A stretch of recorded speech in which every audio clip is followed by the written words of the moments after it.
Salut, c'est Trado, je suis content de vous retrouver pour ce nouvel épisode de la construction de votre portefeuille avec des ETF. Je vous rappelle que ce format ne s'adresse pas aux traders, ce format s'adresse aux investisseurs de long terme qui veulent constituer au meilleur prix un portefeuille basé sur des ETF qui sont des produits qui permettent pour un prix absolument sans équivalent de bâtir intelligemment, simplement, rationnellement vos actifs de long terme.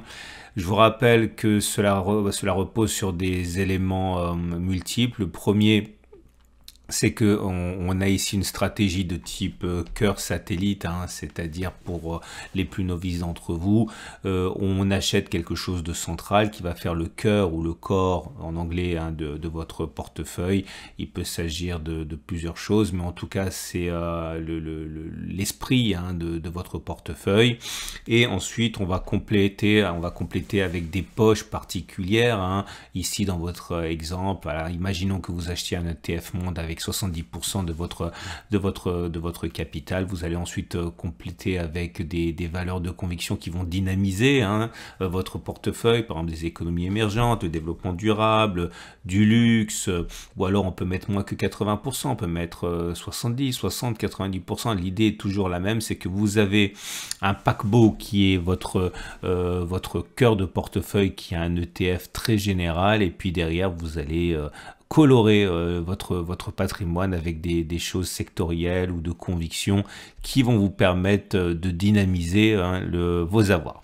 Voilà, cela étant dit, je vous rappelle pour terminer que ça repose sur l'accumulation rationnelle, qui est la méthode que j'ai mise en place pour améliorer la stratégie dite de DCA, Dollar Cost Averaging, qui consiste à acheter tous les mois, investir la même chose, la même somme tous les mois. J'ai trouvé qu'on pouvait faire mieux que ça, donc c'est en ce sens qu'il y a des écarts par rapport à la DCA, mais globalement c'est le même principe, celui d'une accumulation progressive, mais au lieu de le faire à intervalles fixes, on le fait sur des niveaux intéressants. Et on va commencer par les ETF de type cœur de portefeuille et l'Amundi ETF World. Alors je vous rappelle que c'est un ETF World, mais qui n'a de World que le nom, puisque ce sont des pays développés uniquement qui figurent, et en particulier 60% environ d'actions américaines, donc c'est très orienté US. Tout d'abord, vous voyez qu'on est en phase 2 de Weinstein, c'est-à-dire qu'on est au-dessus de la moyenne mobile à 30 semaines qui monte, autrement dit la phase de hausse de moyen long terme. On est arrivé sur la zone d'accumulation rationnelle que l'on identifiait pas plus tard que la semaine dernière. Les plus patients peuvent espérer que l'on descende et accumuler plutôt 2,5% plus bas. Si cette zone devait casser, ce qui me semble quand même loin d'être exclu, la prochaine zone d'accumulation rationnelle serait à 402-409 euros. D'ailleurs, les bougies Aiki-Nashi indiquent pour l'instant que la superbe du MSC, du ETF World, a un petit peu pris du plomb dans l'aile, puisque vous avez une bougie verte, certes, mais avec mèche haute et mèche basse. Autrement dit, la pression haussière s'amenuise et ça pourrait être annonciateur d'une début de consolidation, ce qui ne serait pas non plus très dangereux dans l'immédiat. En tout cas, nous sommes déjà sur zone d'accumulation rationnelle et les plus patients, je le répète, peuvent attendre un petit peu que l'on s'enfonce éventuellement pour renforcer. Je vous propose maintenant un autre ETF, World également. Alors c'est un ETF qui a ceci de particulier, qu'il intègre également des économies émergentes, 23 économies développées, 24 émergents, et c'est le petit frère du précédent. On est sur zone d'accumulation rationnelle à 177,72 euros avec cet ETF monde. Là aussi, les plus patients, ceux qui pensent qu'on est monté trop vite, peuvent attendre que l'on baisse, allez, on va dire de 2% pour accumuler encore ou à la place. Et puis le support des 169,71 semble quand même à portée de main pour les plus patients, avec une baisse de 3 à 4% pour une accumulation. Tendance également haussière de type Weinstein, puisqu'on est au-dessus de la moyenne mobile à 30 semaines. Troisième type de ETF monde, c'est celui qui intègre, c'est la même chose, mais c'est pour ceux qui voudraient l'intégrer en PEA. Donc voilà, rien de plus, c'est la même chose avec la zone d'accumulation rationnelle qui est titillée dès à présent, et puis les plus patients attendront plutôt les 24,9 pour accumuler. Quatrième ETF monde, celui-là a ceci de particulier qu'il va intégrer des mid-caps également, donc des moyennes capitalisations. Tendance Weinstein haussière, on est au-dessus de la moyenne mobile à 30 semaines qui croît. On est là aussi venu titiller la zone d'accumulation rationnelle à 63,65 €. Et là aussi, les plus patients peuvent espérer que l'on perde encore du terrain. Moins 3% nous amènerait en bas de la zone d'accumulation. Et juste un petit peu plus bas, vous auriez la zone d'accumulation des 63,61 € qui semble quand même là aussi plutôt à portée de main.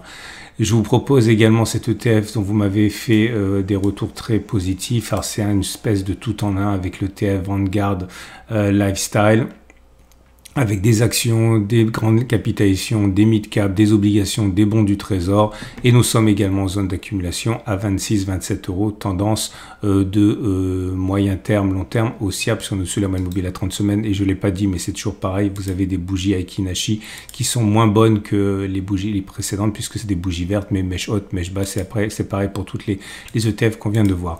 Alors vous m'avez réclamé à corps et à cri le SP500 et le Nasdaq, même si encore une fois le Nasdaq n'est pas vraiment, même si ça se fait un ETF cœur de portefeuille plutôt satellite, mais je vais le faire. Alors le SP500, c'est le même graphe que j'avais sorti la dernière fois. On était sur résistance, la zone d'accumulation rationnelle qui nous intéresserait. Alors, je pense qu'il faudrait attendre pour le SP500 qu'on aille chercher 43,20, 42,70 pour avoir une belle zone d'accumulation rationnelle. Ça correspondrait à une baisse un petit peu plus soutenue que ce qu'on a vu précédemment, puisqu'on parlerait de 4% pour aller chercher les 43,20, 42,70 et 7% pour aller chercher la zone d'accumulation rationnelle, sans aucune garantie bien sûr. Mais la tendance elle est haussière puisqu'on est au-dessus de la moyenne mobile à 30 semaines qui croît. Et pour être complet, les marchés européens, alors ceux qui veulent mettre de l'Eurostock 600, c'est-à-dire les 600 grandes entreprises européennes, on n'est pas sur zone d'accumulation rationnelle, il faudrait attendre 449, 422, voire oui, c'est-à-dire une baisse entre allez, pour les moins patients 2,40 et pour les plus patients 8%, toute cette zone est zone d'accumulation rationnelle. Là aussi, la tendance est haussière, on est au-dessus de la moyenne mobile à 30 semaines qui monte. Mais attention, l'enfoncement de la moyenne mobile à 30 semaines semble vouloir évoquer un début de phase 3.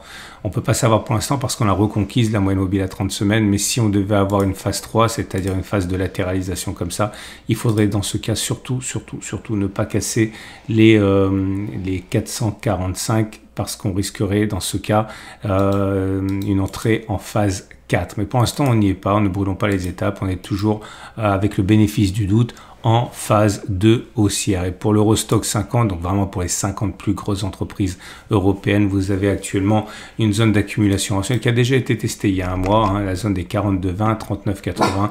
J'ai oublié de le mentionner, mais vous avez des bougies Aiki Nashi qui sont médiocres là aussi, avec des bougies vertes, certes, mais mèche haute, mèche basse, donc c'est pas extrêmement haussier, mais on est en tendance de moyen long terme haussière.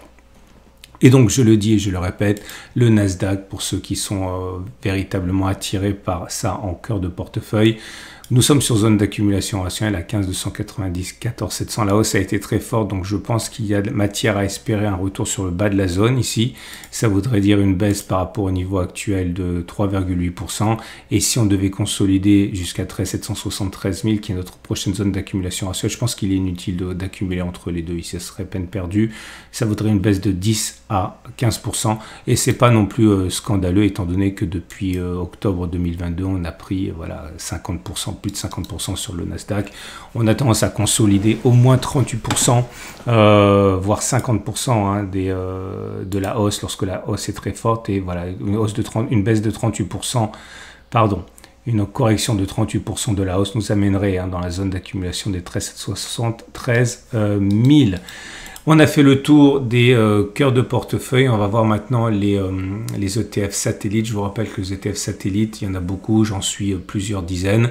Je n'évoque que ceux qui sont sur zone d'accumulation rationnelle. Mais attention, suivez de près les autres ETF cette semaine parce que si on commence à baisser, il risque d'y avoir des alertes sur la communauté YouTube. Et je vais vous montrer tout de suite parce que j'en parle. Je vous rappelle que je donne des alertes en temps réel lorsque j'ai la chance de voir ça se produire, donc je le dis au jour le jour en temps réel. Voilà à quoi ça ressemble. Vous allez sur ma chaîne YouTube, vous allez dans l'onglet communauté et tous les soirs, si vous y allez, vous allez trouver des alertes. Alors, des alertes actions comme ADN, des alertes de trading CAC 40, mais également voilà, des alertes. Lorsqu'on était à 2 doigts d'aller chercher la zone d'accumulation, j'ai produit une alerte sur le Nasdaq. Ça c'est une action, c'est GTT, mais j'ai donné également Food and Beverage lorsqu'il était en zone d'accumulation rationnelle sur les 95-93 euros. Donc n'hésitez pas à aller sur ma chaîne YouTube, vous allez dans mon accueil, vous allez dans communauté et vous allez avoir tout ça. C'est évidemment c'est gratuit, mais ça vous donne un coup d'avance par rapport à ce que je dis dans la vidéo qui par définition n'arrive que le week-end. On passe donc aux ETF satellites. Et avant de continuer, je vous rappelle que si vous cherchez un courtier pour passer vos ordres et investir sur les ETF comme moi-même je le fais, eh bien vous pouvez passer par mon partenaire Trade Republic. Trade Republic c'est allemand, Trade Republic c'est plus d'1 million de clients, des milliards sous gestion, avec un choix absolument incroyable d'actions et d'ETF, et même vous pouvez accéder à des ordres de bourse à 0 € si vous faites des plans programmés.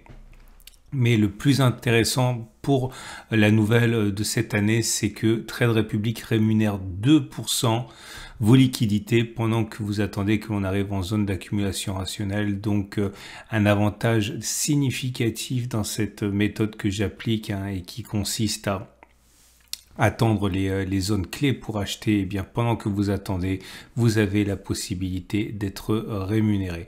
Voilà, dernière chose, et je le répète parce que je l'ai déjà dit, Trade Republic est régulé par la BaFin, c'est-à-dire l'équivalent de l'AMF allemande, qui est réputée même encore plus sélective. Bref, c'est mon sponsor. N'hésitez pas à cliquer sur le lien en dessous et découvrir l'offre exceptionnelle que vous propose Trade Republic. Et c'est parti pour les ETF les ETF satellites. Alors je vous rappelle qu'il est toujours très important de savoir ce dans quoi vous investissez. Il faut regarder les prospectus techniques. Si vous n'avez pas le courage ou pas le temps d'aller les chercher, je vous invite à aller sur mon site où j'ai recensé en fait directement tous les ETF et tous les prospectus dont je vais parler maintenant. Et pour une dernière fois, je rappelle également que je ne parle ici que des ETF qui sont en zone d'accumulation rationnelle. Alors, un ETF Amundi Immobilier Européen, on est en zone d'accumulation rationnelle sur les 280-240 € et plus encore si on descend de 10%, on sera encore en zone d'accumulation rationnelle. Certains voudront accumuler tout au long de la descente éventuelle. On a également en zone d'accumulation rationnelle un ETF métaux précieux, donc or, argent, platinoïdes, etc. On est en zone d'accumulation rationnelle à 122, 117 €. C'est aussi le cas du Wisdom Tree Agriculture, qui est revenu en zone d'accumulation rationnelle cette semaine à 12,9, 12,2 €. Un ETF terre rare qui n'est pas vraiment en zone d'accumulation rationnelle, mais il est quasiment à 13,2, 13,9 €. Un ETF dont j'ai pas parlé depuis pas mal de temps, c'est un ETF obligation d'entreprise. Bon, en ce moment, effectivement, avec l'indécision au niveau des taux, on hésite à se positionner de manière claire sur les obligations d'entreprise dont la valeur évolue selon les taux d'intérêt qui sont les plus récents. En tout cas, il semble se construire ici une zone d'accumulation rationnelle à 23,5, 24 €. C'est le cas également pour cet ETF Eurozone 0 net émission en zone d'accumulation à 27, 25,8. Il y en a une un peu plus bas là, mais en tout cas on est déjà en zone d'accumulation rationnelle pour les plus pressés. Le TF Water, donc spécialisé dans l'eau, et celui-là est logeable dans un PEA. Zone d'accumulation rationnelle actuellement à 25,3, 26 €. Si vous êtes intéressé par les petites capitalisations, il y en a un sur la zone euro.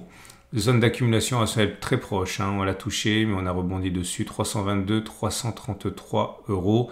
Et également un ETF qui a énormément progressé et beaucoup cherché un point d'entrée sur cet ETF robotique et intelligence artificielle.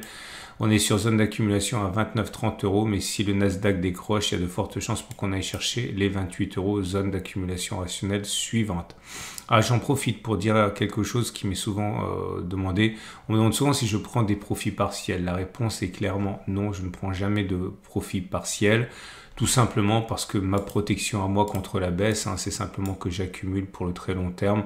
Donc tant que je crois dans un secteur, je ne fais qu'accumuler et je profite des consolidations éventuelles pour renforcer et c'est ma seule protection. Je ne prends pas de bénéfices partiels sur les ETF, à moins bien sûr que mon opinion ait changé radicalement sur l'avenir du secteur. Un autre ETF qui a eu le vent en poupe et qui maintenant revient en zone d'accumulation rationnelle, c'est les entreprises disruptives. 11,8, 11,3 €, zone d'accumulation rationnelle. Alors cet ETF, il est un peu dangereux pour les mêmes raisons que pour l'ETF qui était alors je sais pas pourquoi j'en parle, c'est une fausse manœuvre. La zone d'accumulation rationnelle à 158, 156 €, c'est une fausse manœuvre. ETF Nouvelle Énergie. On a cassé la zone de support des 36,5 sur les nouvelles énergies. La prochaine zone d'accumulation, j'en parle uniquement parce qu'on a cassé cette zone importante et on est maintenant à 30,6, 27,8 pour la zone d'accumulation rationnelle suivante. Si vous êtes intéressé par un ETF boisson et alimentation, j'en parle parce que beaucoup disent que ça devrait baisser encore un petit peu, donc on risque de toucher cette zone d'accumulation des 128, 134 €. Pensez à regarder l'onglet communauté de ma chaîne YouTube, je vous le dirai si je vois qu'on est dessus.